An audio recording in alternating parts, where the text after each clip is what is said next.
Hey folks, welcome back. We are here in Columbia City. It's been a while. It's been a month or a month and a half or something since the last Columbia City video. It's been a while. It's not because I was like demotivated from the project or anything. I actually really have wanted to get back into Columbia City, but I've just wanted to work on New Windsor as well, so I've been doing that, and we've been making some progress with regards to that project. But today we're going to be working on something that's sort of long overdue. So I know I keep talking about detailing downtown. Well, that sort of comes in different forms. So we have to detail downtown in terms of, placing smaller buildings and, coffee shops and stuff in downtown itself, because right now we've just got the skyscrapers placed. It's like really building the interior of downtown, getting, the subway network going. But also we have to detail the areas around downtown. So one of those is the highway that you might have noticed goes through downtown and sort of cuts it off from the mini finance area that I've shown you. But yeah, this freeway here is mostly just inspired by the one in Seattle going through downtown, and that is a complete monstrosity, but I basically decided to make it a lot simpler. It looks a lot cleaner. It's a lot less confusing than the one in Seattle, but it's still a pretty substantial freeway for something, going through downtown. I say that living in, the LA metro area, and we've got a lot of, crazy freeways. This is sort of nothing compared to LA, but, this is like a good sized freeway for Washington. And I don't want to go too heavy on the freeway lanes because obviously this is a city that has decent mass transit, or it will pretty soon. So it is not really the main form of transportation for most residents. And then, so mainly what we're doing this episode is sort of detailing the area around this freeway as it goes south, if you can imagine where the 5 goes south in Seattle. And we're going to do it up to the interchange.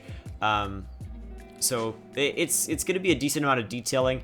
So you might notice I'm using these terraforming networks by Ronix to get the retaining walls to work right here, because for these roads, I want them to be ground level because, one, the bike lane road doesn't have a elevated version, and also I want to place buildings next to them, so having them elevated wouldn't really work. So I have them at ground level, but that means that the terrain sort of, there's a cliff there. So what I'm doing is I'm using the terraforming network to sort of override whatever cliff the game is sort of creating, if that makes sense, and then we sort of work on our own detailing with regards to that. But I did breach a problem so the way this works is the terraforming network creates these really weird shadows on the actual road. How I deal with those is I place ploppable asphalt and then a bunch of sort of line decals on top of that, and just sort of cover the road, if that makes sense. And that goes basically all the way down to until where it starts going downhill, because it's at ground level for a while, which is where I'm able to use ploppable asphalt, but then it goes downhill right where you're looking right now. So what I did is I ended up just covering the area up with trees that near there, because I wasn't able to use the terraforming tool once we hit the slope, because otherwise it would create more shadows that are not removable, if that makes sense. This probably makes no sense because it's a really weird technique I'm using to get this to work.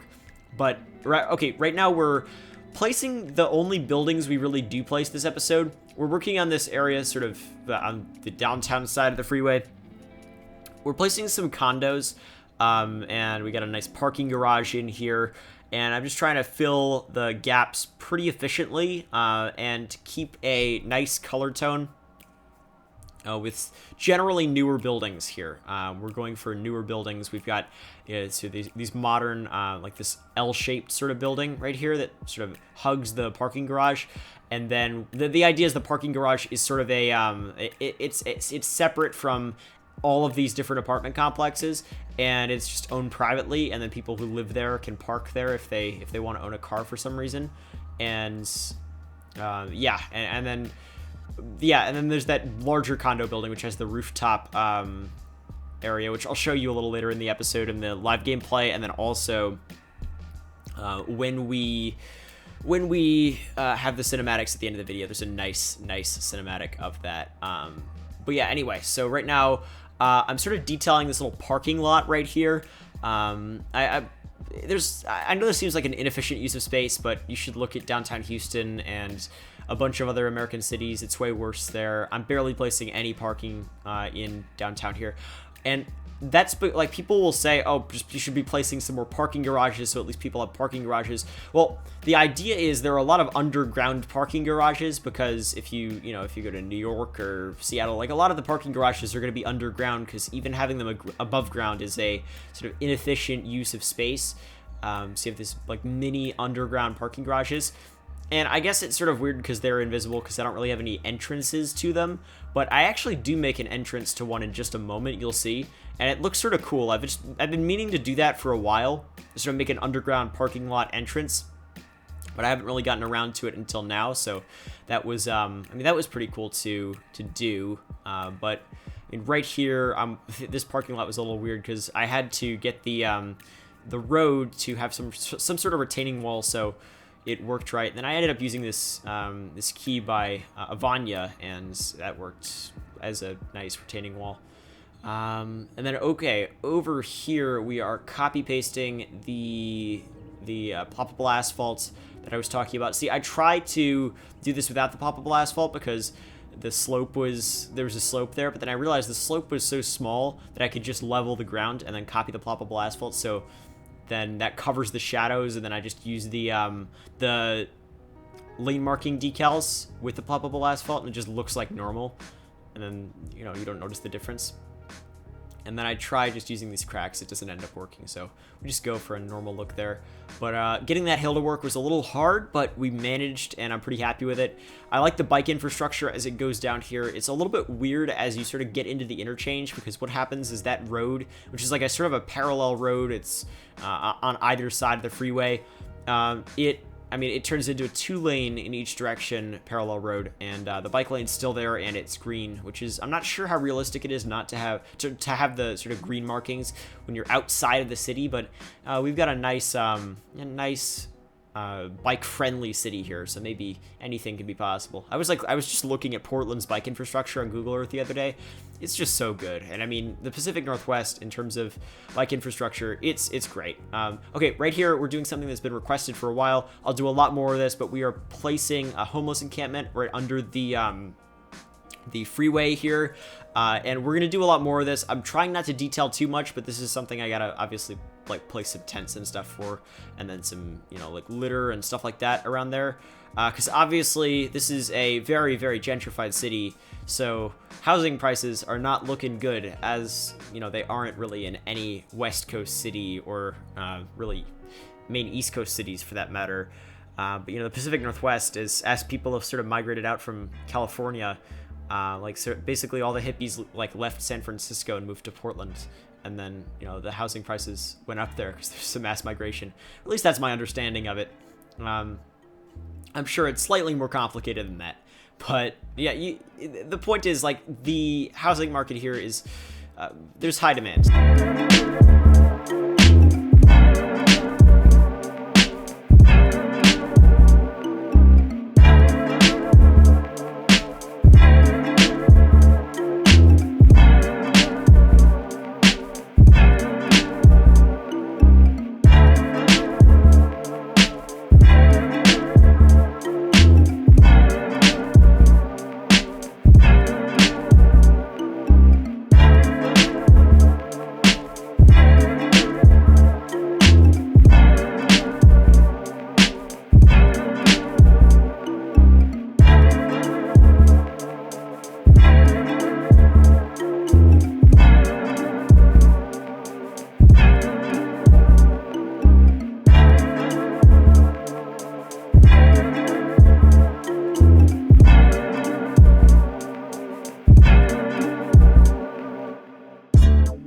Alright, so right now we are going to work on something I really, really like. So right here we've got this sort of apartment building here. What I'm doing is I placed this dormitory building by, I think, Spence or Sparks or something. I forget, because they're two different people. I always conflate the two for no reason. One of them. But anyway, so it's a wonderful asset, but I've turned it into a parking garage somehow by placing these clearance signs above and placing some ploppable asphalt to make it seem like the road goes, sort of up into the sidewalk, and it looks pretty cool. Now, this is really sort of a first concept, if that makes sense. Like, I haven't tried this in any other places in any other way, so I don't think it's perfect for sure. I think it would be better if it was like further into the building, like sunken into the building, if that makes sense, and the building was a little closer to the street. That could maybe work better. But definitely tell me in the comments if you guys have techniques for that or have any ideas, because a lot of the time in these downtowns, as I was mentioning before, parking is underground because that's the only place that it'll be, just because the land is so valuable. And then meanwhile, like next door, there'll be an above ground parking lot because nothing makes sense, but that's sort of how things work for some reason. Here, okay, I'm starting to work on the freeway detailing, which is sort of the heart of the episode here. Let's actually see how long this episode, actually, no, I can't. I'm in the audio interface in Resolve. It doesn't even let me look at the clip length. That's weird. Anyway, this is a long episode here. But we're going to be working on really this freeway detailing for the bulk of it, and it's going to be a lot of freeway detailing. It's going to mostly just be me making these on-ramps and stuff, and most of the on-ramps make sense. Like, they're lanes that connect right, and lanes are created when they're supposed to be, etc. But not all of them, but it doesn't really matter because I connect them up fine. See, I'm experimenting here with which lines to use. I end up using the lines by... I forget who made it, but it's in that big white lines pack. And it's got these are not the ones I use. These were too long. They don't like fit with the other lines. I'll place the ones I actually do use in a second. I don't have the thinner versions of them, but yeah, it's these here. And I should be using the thinner versions because that's more realistic, but I didn't have them installed, and actually this doesn't really look that bad. It looks fine, so I'm not gonna bother changing them, to be honest. Maybe in the future I'll use the thinner versions, but who cares? Anyway, so we've actually got some traffic going on the freeway as well, which is pretty cool. We've got some trucks going and a bunch of different cars. I'd like more traffic, but I think the mod that does that actually interferes with Traffic Manager, so I don't think I want to download that mod. At least that's what Taser told me. I definitely can't sacrifice Traffic Manager, mostly because one, the parking, and then two, the intersections. I want to be able to decide where vehicles go, like which lanes they use. Otherwise, these on ramps don't really work right. And also, a lot of the AI will be a little bit weird at some intersections, and I'll need to change things like. A bunch of the cars were getting off before and then getting right back on the freeway instead of just staying in the freeway. It made no sense, but whatever. That's why I need Traffic Manager. And then here I'm using these retaining walls under the sort of off-ramp here, and this is sort of the retaining wall I've been using this whole time. It's who's this by? This is by Lost Gecko. I like this. This is a really nice texture here. It's just the LOD as you zoom out looks really weird, but it'll be fine once the city's sort of filled in. But the actual texture makes it it really adds a nice touch to downtown here. Like if I just placed a normal retaining wall, it'd just be sort of boring. I don't know, but we've got a nice retaining wall here, so. I like that. It's like there's a newer renovation recently, because I guess the retaining wall is pretty new looking, so it's not like it's been around forever. So yeah, and I mean this freeway generally looks like it was renovated recently. The asphalt's not new, but it's pretty new, from the looks of things at least. And then I mean here I'm just working some more with these lines, and I mean. The lines are not exciting whatsoever, but they're the best that we've got right now. This is the footage I've got for you, and actually it's sort of satisfying, like watching the lines connect. It's annoying doing it in game, but like it when it's sped up by 6 times, like it's a lot quicker. You get this sort of satisfaction of seeing a nice on ramp pretty quickly. So enjoy that. And then the cinematics this episode are really cool. Like, they're really photorealistic, just like the suburb cinematics were a couple of episodes ago. Which reminds me, Vanilla Trees Remover isn't working for me, and I don't know why. I'll talk about it and show it to you at the end of the episode as well, but it's not working for me. The next thing I'm going to try is, like, uninstalling it or unsubscribing from it and resubscribing. Maybe it's, like, a corrupt... And then try... I don't know. I know some people have problems with the mod. It just happened to me all of a sudden when I loaded Columbia City. Like, it was working fine in New Windsor when I was in New Windsor before, and that it was a couple days ago, and so I don't know. Who knows? But if you have any ideas, definitely let me know in the comments so I can try to fix that. Anyway, another thing. So you'll notice this episode there's no sort of city showcase that's gonna happen, and that's not permanent for sure. I mean, because I know you guys love those. It's just I don't have too much like this. Try to get this done pretty quickly. Try to get this done pretty quickly. I'm gonna remove the thing that really takes me the longest. Like, it takes me as long to. I'm gonna remove the thing that really takes me the longest. Like, it takes me as long to edit that section where I show the cities of that you guys have built. It takes me about as long to edit that as it does to do the audio recording for the episode. And just because it's so time consuming, and I'll do permanently that segment just because it's so time consuming, and I'll do permanently that segment just because it's so time consuming and thing. So maybe I'll do like another better. It's always the same thing. So maybe I'll do like another better. It's always the same thing. So maybe I'll do like another segment where I talk about I don't know. I want to do segments that I can actually do that aren't just me talking about what's going on in game, because it gets a little boring. And I mean, I do like seeing your cities, but it's a pretty edit intensive segment for me to work on, and my schedule once again is totally whack. Like, I don't have weekends, so I just have to sort of fit in editing during the weekdays. But I'll try to do that whenever I have the time. And we've still got a bunch of stuff to go through. Like, we've got this pre-war city that I really want to show.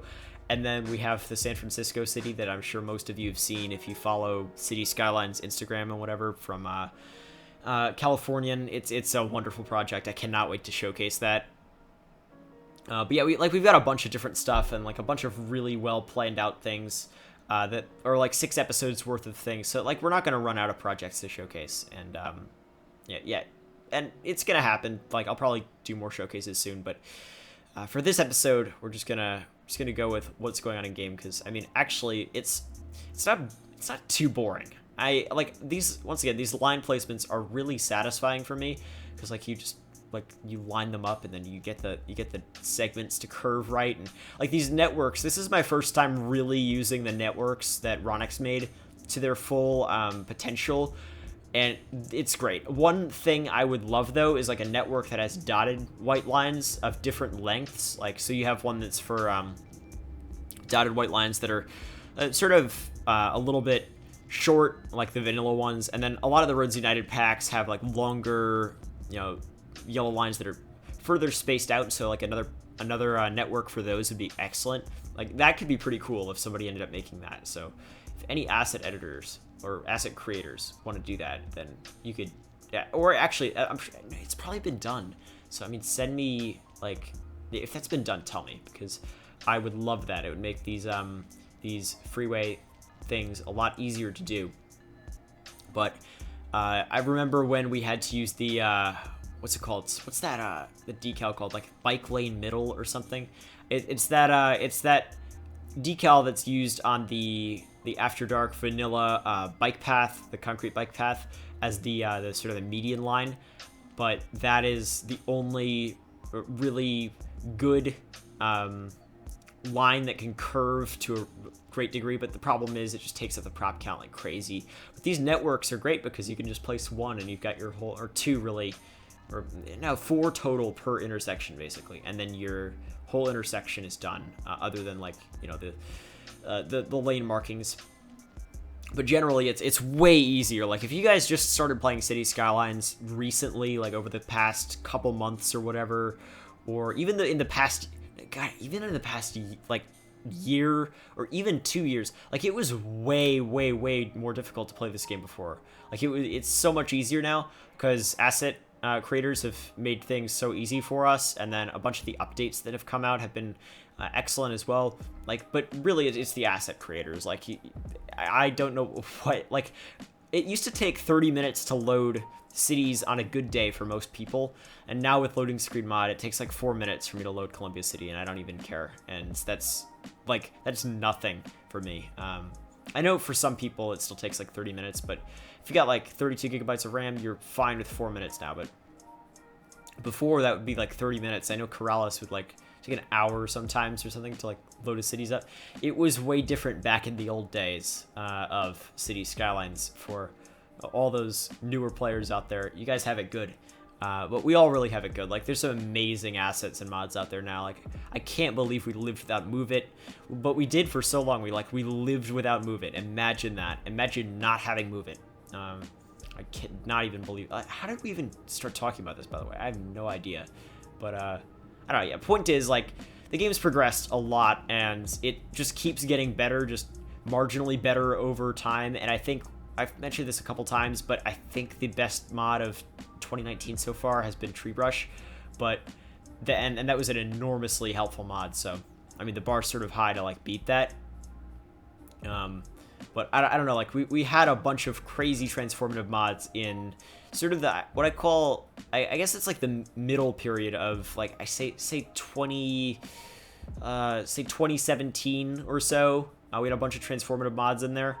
And recently there have been fewer, but they're still really, really good when they come out.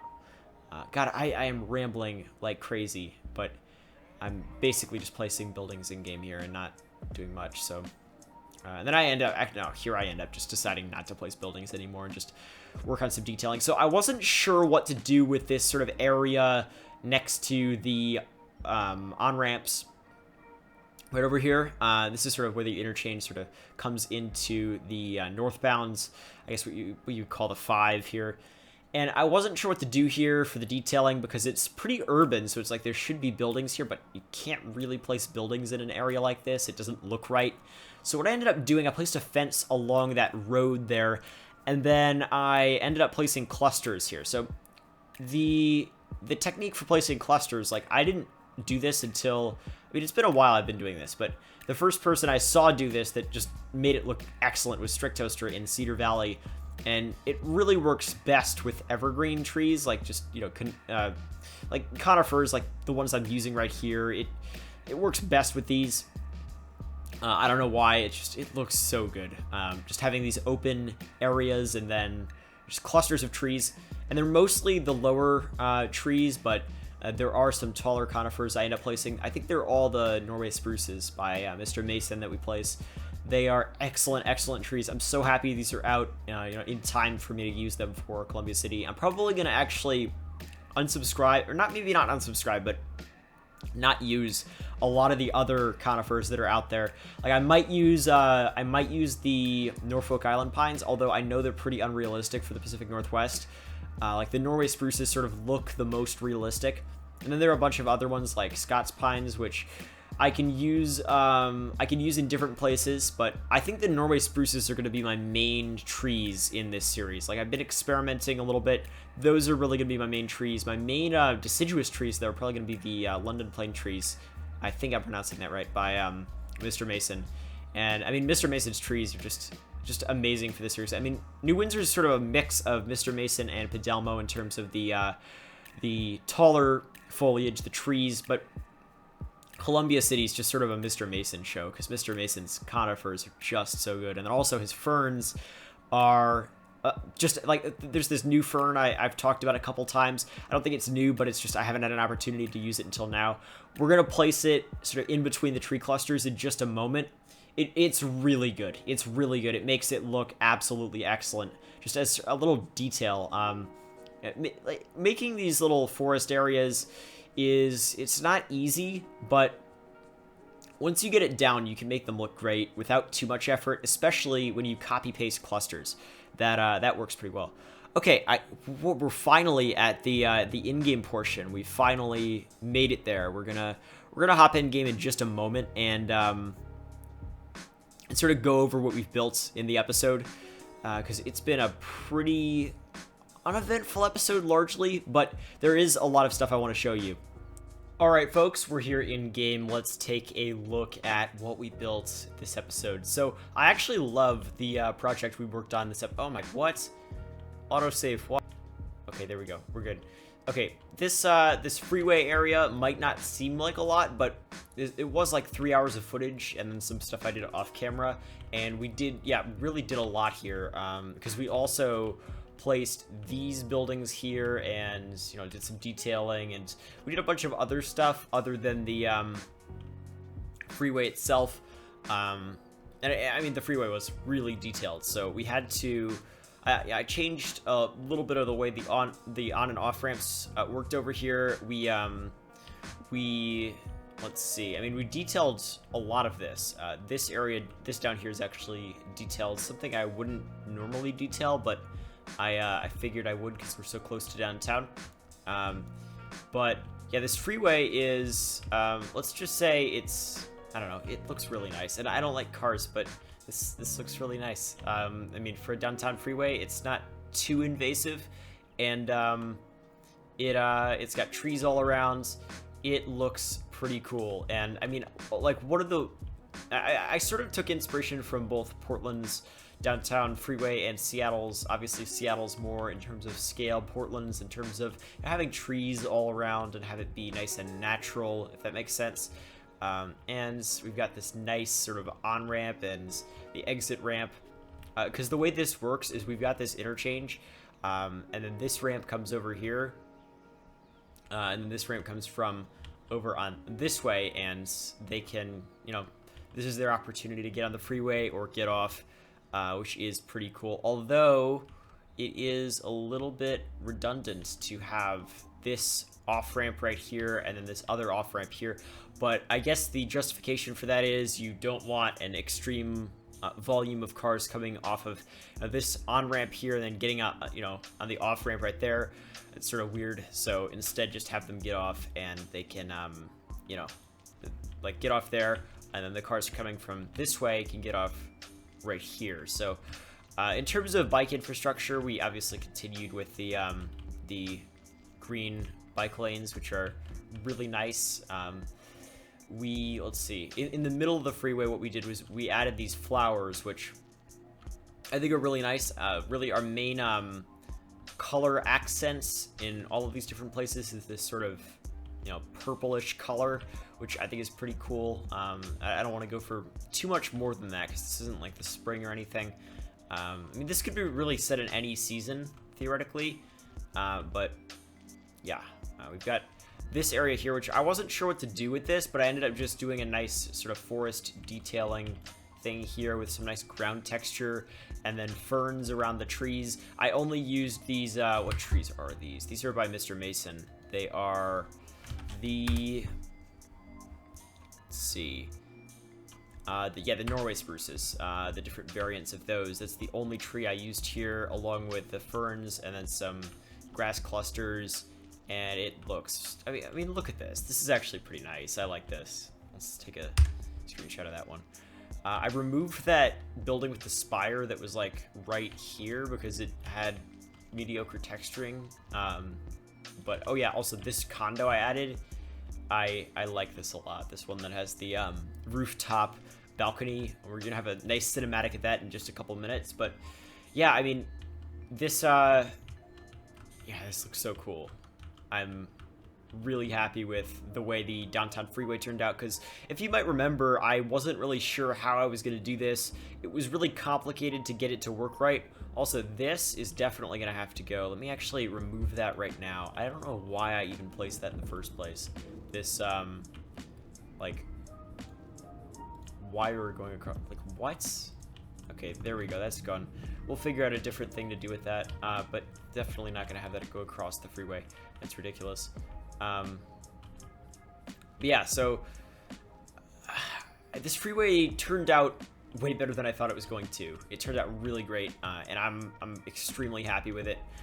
In terms of other stuff that we might not have, I don't know if I updated you on this, but this is going to be Metro Overhaul mod, this light rail. I think I did update you on that last episode. So the light rail is going to be a sort of Metro Overhaul mod version. Right now, I might not have updated you.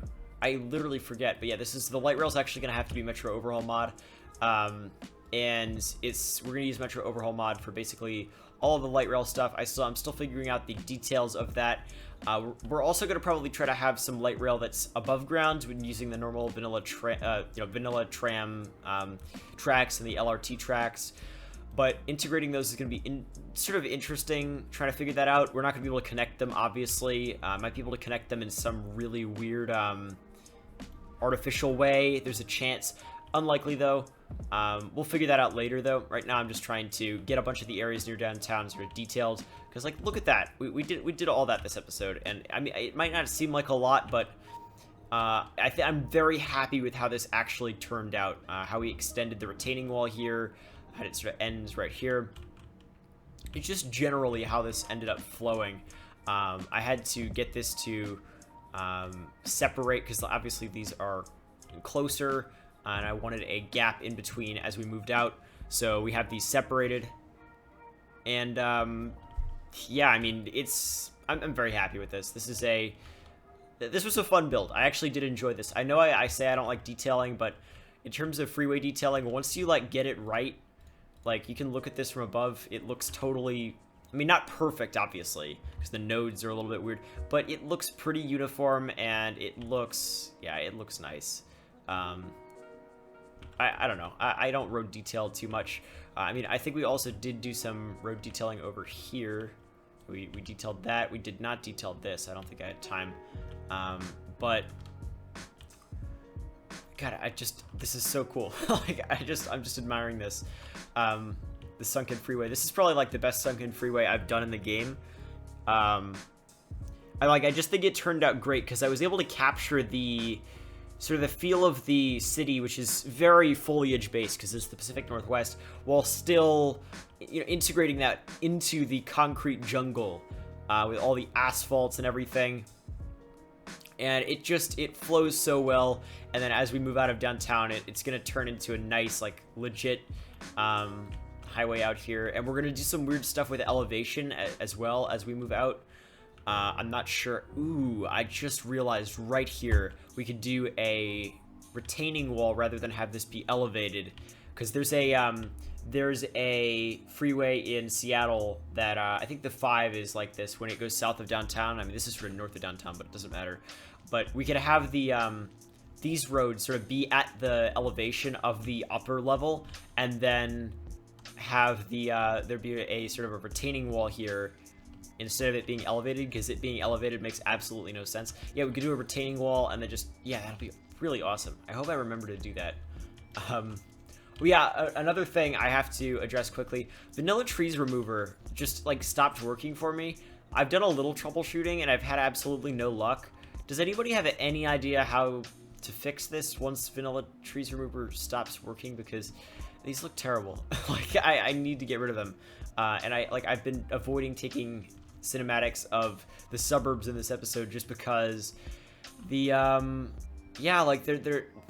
trees are so bad, the vanilla trees. So I gotta figure out how to fix that. If anybody's had Vanilla Trees Remover, like, stop working on them and been able to fix it, it'd be great. Like, just tell me something in the comments, because I hate this. So I want to fix that as soon as possible. But yeah, I mean, that's about it. Hopefully you all enjoyed. If you did, make sure to leave a like. It really does help out a ton. Lets me know you're enjoying, you want to see more Columbia City. I'm sure enjoying this. This is just a beautiful, beautiful project so far. Totally unique from what I've done in the past. Way different from Aramore. I love it, but, if you are enjoying, just leave a like and, subscribe if you want to see more, because I'm uploading videos every week, basically. these days at least, and you don't want to miss a new upload. If you want to get access to the next video right now, you can check out my Patreon. That is in the description. It really does help out a ton. I mean, just the support means so much because obviously, I mean, this episode I put a solid, like, 3 or 4 hours into the gameplay for it, and then another maybe, I mean, I've done about an hour of cinematic taking and, the in-game segment we're doing right now, and then I'm gonna probably edit it for like 4 hours. So I don't know, it takes a long time to make the videos, which is like time I could spend working, but like the Patreon support really helps me justify spending so much time and putting out like a nice quality video every week. So if you want to support that, definitely just drop me $1 or whatever you can on Patreon, and you'll get access to new videos basically a week early whenever the last video comes out. And then you can follow me on Twitter. It really, it's a good place to be because there's a chance that my semester gets a little hairy and I'm not able to upload for a week. And you want to know that in advance. You probably do. So follow me on Twitter. Follow me on Instagram for beautiful photorealistic screenshots, like maybe something like this. Just imagine getting this like every day or two in your Instagram feed. Yeah, that's something you want to get. Look at that. Just it's like a city, but it's virtual. You want to see that every day or two whenever I post on Instagram. Follow me over there in the description. But yeah, that's about it. Hopefully you all enjoyed, and I'll see you next time.